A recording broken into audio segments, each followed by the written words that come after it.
सारी मोनोपोली महाराष्ट्र में कांग्रेस और राष्ट्रवादी के नेताओं के हाथ में शिक्षा की मोनोपोली रही।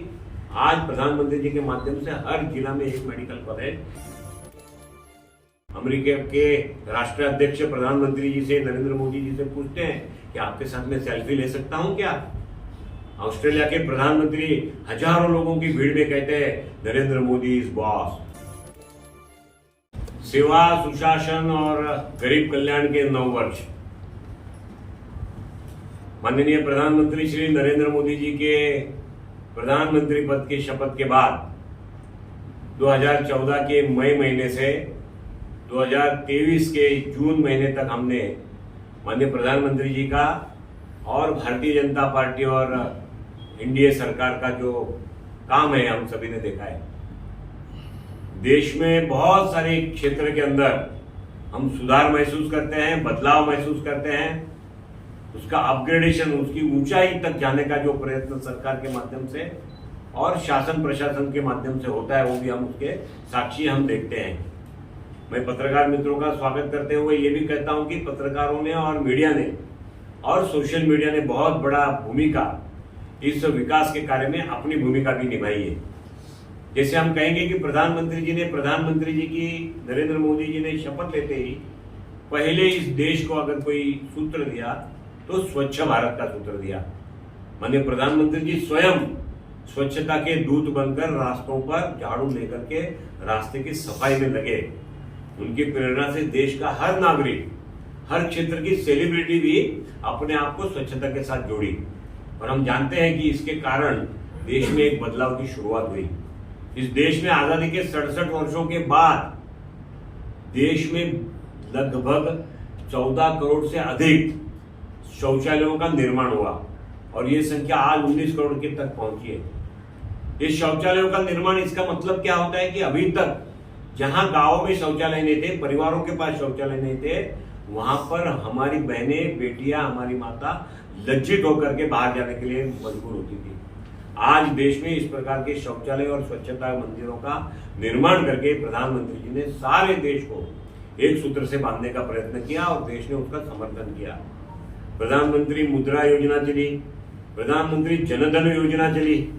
देश में आजादी के पश्चात जिनका बैंक से कभी संबंध नहीं रहा, कभी उन्होंने बैंक का दरवाजा नहीं देखा, ना बैंक ने उनके दरवाजे को कभी टटोला जाकर के, ऐसे 47 करोड़ लोगों ने आजादी के पश्चात बैंक में अपने अकाउंट खोले, अपने खाते खोले।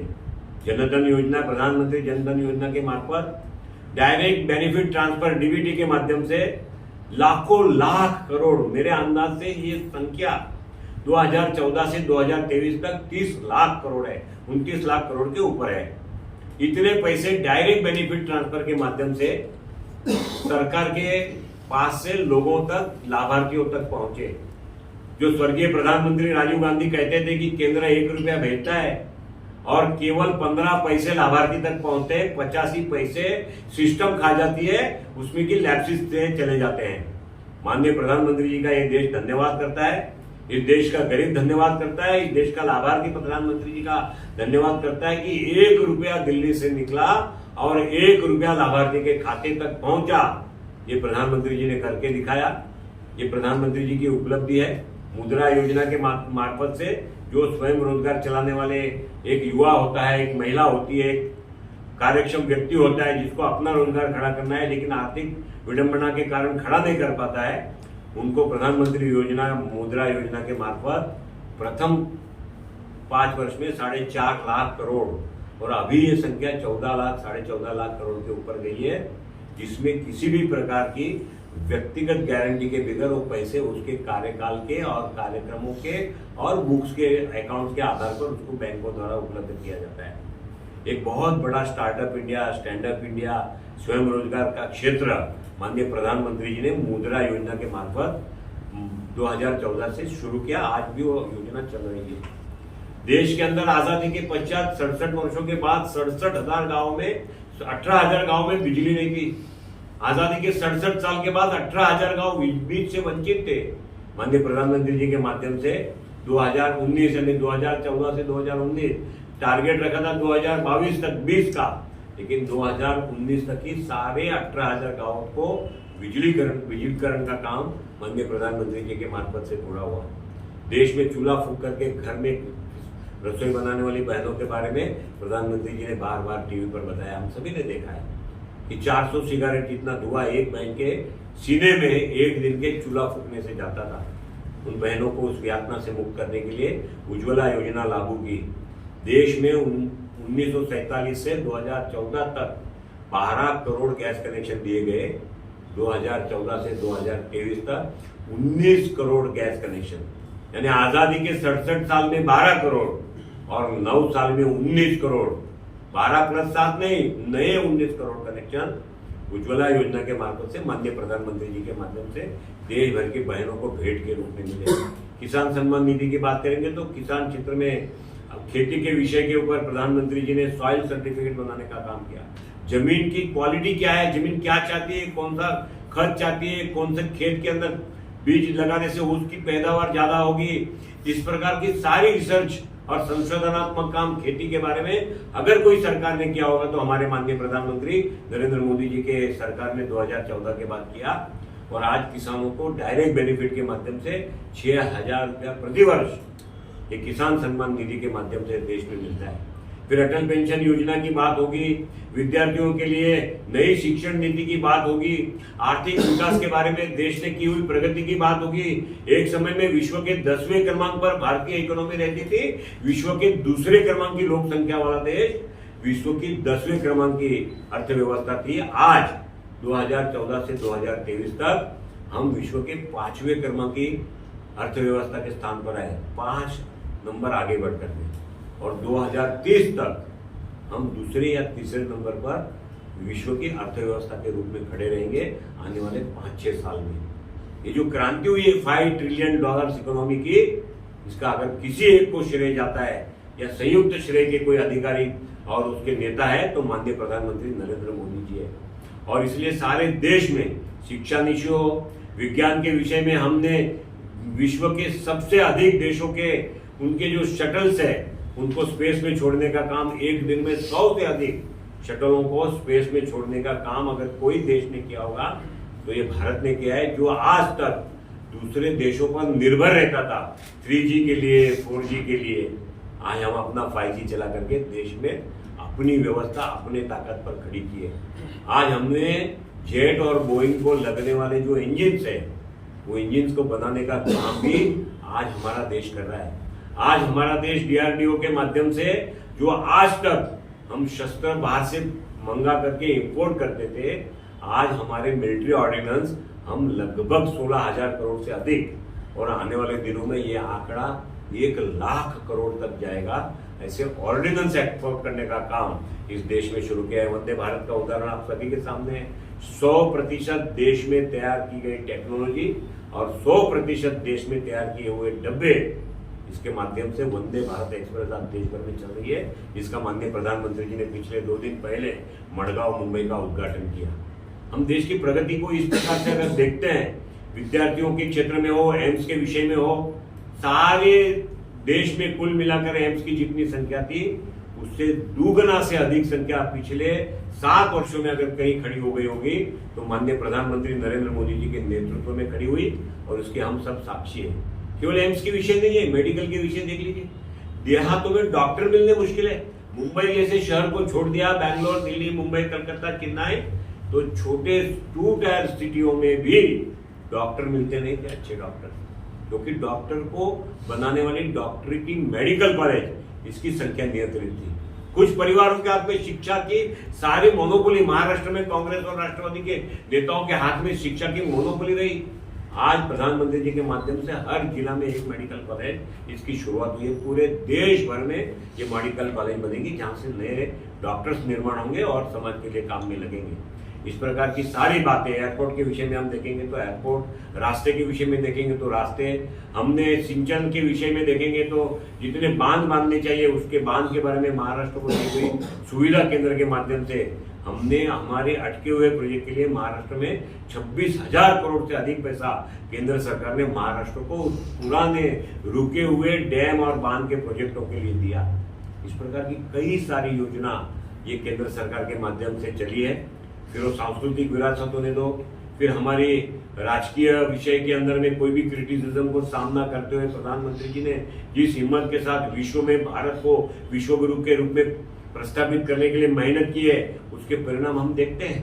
अमेरिका के राष्ट्राध्यक्ष प्रधानमंत्री जी से, नरेंद्र मोदी जी से पूछते हैं कि आपके साथ में सेल्फी ले सकता हूं क्या? ऑस्ट्रेलिया के प्रधानमंत्री हजारों लोगों की भीड़ में कहते हैं Narendra Modi is boss, Narendra Modi is the boss. Bharat का इससे बड़ा सीना कौन सा तनेगा कि एक समय भारत की गिनती और तुलना करते समय साथ में पाकिस्तान का नाम लिया जाता था।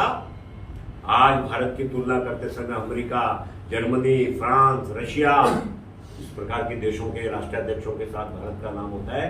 आज G20 का भारत यजमान बना है, अध्यक्ष बना है, और G20 के लोग कश्मीर में जाकर के G20 की समिट करते हैं। इससे बड़ा भारत के लिए स्वाभिमान का दूसरा कोई दिवस हमको नहीं लगता है होगा। और इसलिए प्रधानमंत्री जी के सेवा, सुशासन और गरीब कल्याण के जो 9 वर्ष है, ये सामान्य जनों तक पहुंचाने का 1 महीने का 1 जून से 30 जून तक का पूरा कार्यक्रम भारतीय जनता पार्टी देश भर में चलाती है।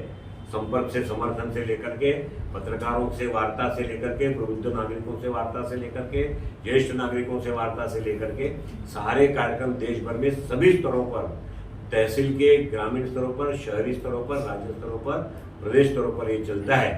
और इसमें आप सभी आज यहाँ पर पत्रकार सम्मेलन में आए हैं, मैं आपका धन्यवाद करता हूँ। आप इस बारे में अगर कुछ पूछना चाहिए तो जरूर पूछें। आप एक तरफ प्रधानमंत्री के कामों पे गिना रहे हैं, दूसरी तरफ राहुल गांधी विदेशों में जाकर प्रधानमंत्री की बुराई कर रहे हैं और कह रहे हैं प्रधानमंत्री ने कुछ नहीं किया।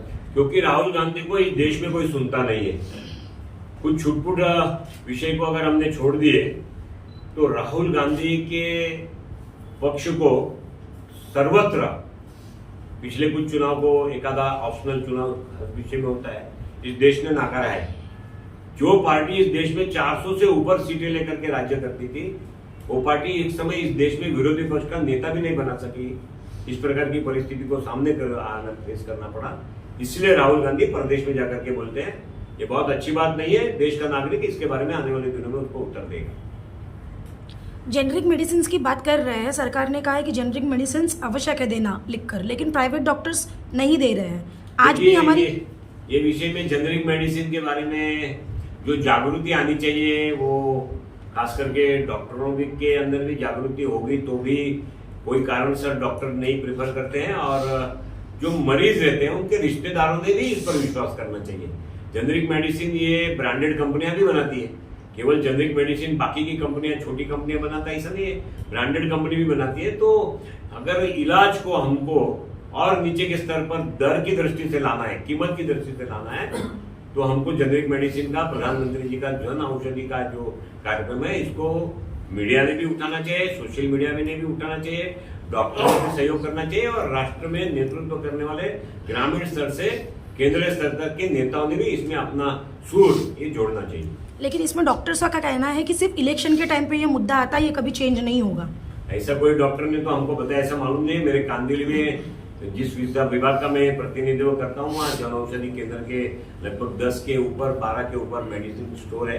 मैं उनकी भी मुलाकात लेता हूँ, और उनका कहना है कि उनके सेल में, जेनरिक मेडिसिन के, जन औषधि के सेल में इम्प्रूवमेंट है।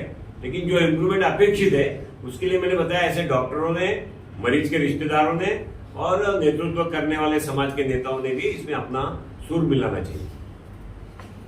सर, महाराष्ट्र के सीएम डीसीएम अमित शाह जी से मुलाकात करके आए हैं। क्या महाराष्ट्र में मंत्रिमंडल का विस्तार होने वाला है या फिर चुनाव? महाराष्ट्र में अमित शाह जी ये केंद्रीय गृह मंत्री है।